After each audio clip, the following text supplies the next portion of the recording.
Kugambye waliwo akatambi akagenzi maaso n'okubeera nga kalikinga nga Rema aliko byayanukula ewa Eddie Kenzo ate era nga Eddie Kenzo ajjukira nti alina byavuddeyoko n'agenda maaso n'okubeera nga ayogera mbu Rema yamulekamu effumu.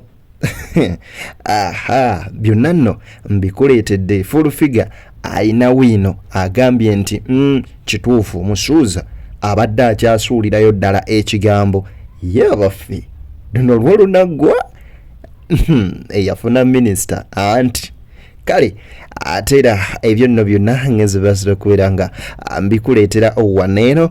njagala okujjukiza ati tutambula ne Sheikh Ashraf Dembe omusomi w'eddiwansikiriza nkugambe nti ono yabimala byonna mukubireko ku ssimu esembyeyo 11 ku screen ajagenda maaso n'okubeera ng'ensonga zonna azikolako butereevu nnyo nnyini ddala. Higher Level Tour and Travel Agency bano nno bagamba kampuni erambuza abantu era nga gwe yeetaaze okubeera nga olambula weebali ate mu ngeri emu balina ne tour yaabwe egenda okubeera nga bagenda Fort Portal ng'ennaku z'omwezi lumu mpaka nga 3 omwezi gwa mukaaga bakubireko ku ssimu ziryawo ku screen yaffe woziraba MSMB ya 5 endala 27 bakubireko bajagera maaso n'okubeera nga ate bakwasaganya ensonga nzikiriza wamma nkuweka audio ka Rema Namakula akagenzi maaso n'okubeera nga kalinkinga naawe okewulirireko wabula nkusaba n'obuwombeefu bw'ekika ekya waggulu video eno soko gimpereka like etambulire ddala etuuke ku oyo omulala yandyagadde ogenda maaso n'okubeera ng'agifuna ate era mu ngeri yemu eya subscribing edda nkwebaza weebaza ate gwe atannaba nkusaba subscribinga likinga sharinga commenting ate video eno etambulire ddala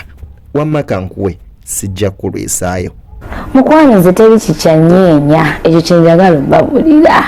ekijja kiteri eyo yonna mbukuta mudi yange nze Namakula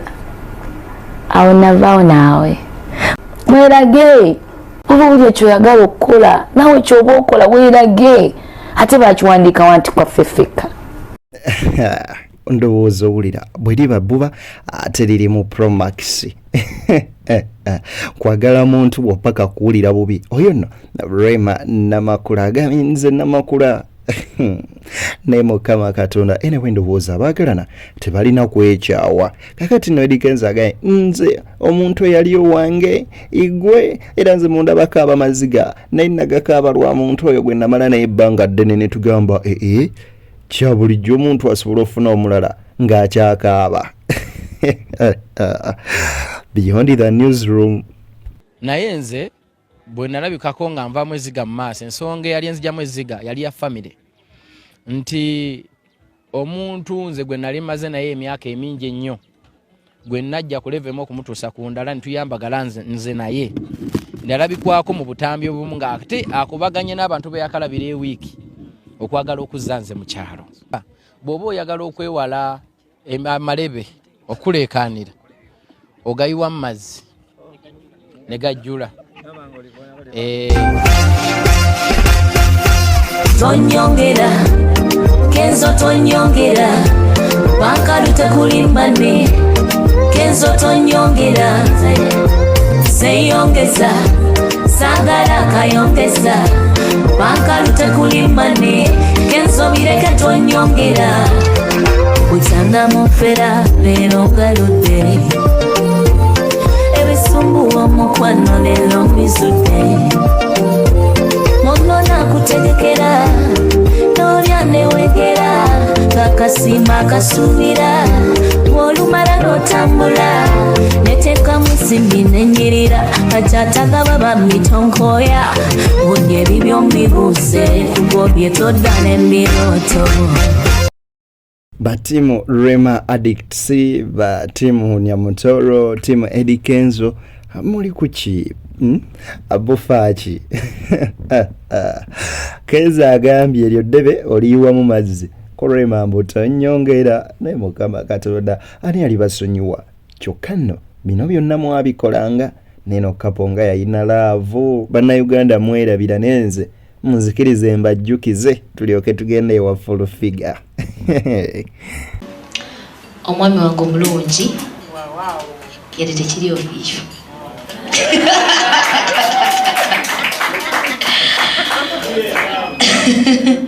kwagala nnyo era neyanza nnyo kunsurprising. Basically mbadde sobola kukikkiriza because omwami wange aba nnyo busy.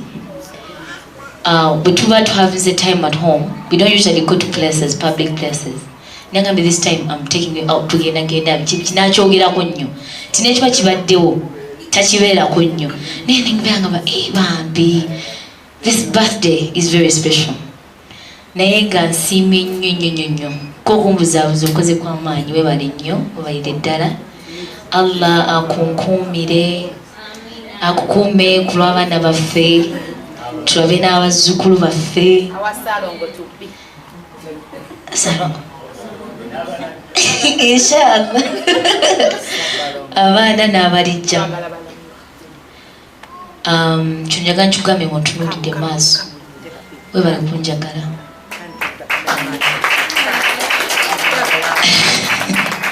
nenzanyo neyanzeege bana etiimu baaba ebya Edelisa Musuzano Rema bwe bityo edebe kati yali wamu amazzi anyway ayobuzikirize wa Matt Gervas nokwera nga tuvaniyo bana badadi naye kujukiza nti shikashula fudembe musomi wadduwa gwe tugera basi nokwera nga tutambula naye mukubireko ku simu esembi yo 11 ku screen ajegera basi nokwera nga ensonga zo azikolako obuterevu nyonyini ddala gwagala olanga naffe simu esembi ya 5 ku screen era high level 1 travel agency bagamba nti ensonga be bagenda basi nokwera nga bazikwasaganya bagenda wali eri Fort Petronge na kuzomwezi mupaka nga 3 June kale begateko wamafulu figa ayolesiza amaro Dubai kata abulireyo bibino mbikuletedde nkugambye show ya leero ku TV bweti bwetambudde fulu figa aha nalabye ebizimbe bingi sana kwa uli kino gwe kyomanya Dubai eri wala tetusobola kugituuka ekinuma mu myaka gye nsangu bitwawula ko Dubai sente twabawola bawola nga banaku bazivu bali naye kinewunyisa nti Dubai ndeka gyatuleka Dubai nawe mumulaka temyaka emyala 2 nga ffe tukola ngayo tekola tusobola kugituuka mu kota nalabe airport yaabwe evaano nembalala nomanyi bwetunula anti twabaddawo nga tuli staka nga tolaka ku sementi webaka nga ali mu ngemmere neweyika ku sowani ku tiles zaabwe olya bulya tosimulako bwate mbuwali wakawuka kaguddeko mbuwali wettaka ligenda kuvaawa wa mulembe Fulu figa nkugambye yatuuse Dubai naye ne kakati byakyalojja mpozi nzikiriza ne kano nkakuwera eddala Fulu figa agamba nti ye waliwo ekizimbe kye yalabye nga naye mu butuufu kineno ne bw'okinoonya mu nsi yonna tokisobola baako walala w'okisanga Fulu figa mazima lwaki naye nga lwaki mukola ebintu ebyo agenda kwogendewa njagala gende ku mana molo eriruddawa njagala wali omusajja muwanvu nnyo wali amadala omu Pakistan mama mpasende ngende mana molo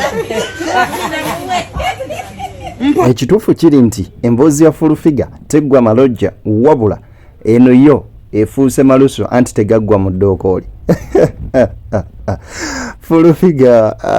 kalewe azikiriza tugere basi nokwera tubuzikira waneno kutabale mirundi nga gamba nti no principal ina ngeri gye yakiwanika ate musajja bukulodo kabikuwe nabyo tugere basi nokwera nga ate bolya tubifuna obugagga bwe yabukweka abantu manyi ti bobwayi mugagga bali baganda bibamuleetera ebizi bibalanso okwolesa amayumba amaki kubanga sente ziringa njaga ginywedde bamulaba ekituufu mwino okwebuuza nti lwaki waliwo sente nnyingi nnyo ezeetoolola muki mu byobufuzi zivaawa lwaki ba politicians today lwaki basemoogerere baali tebalina sente zezimu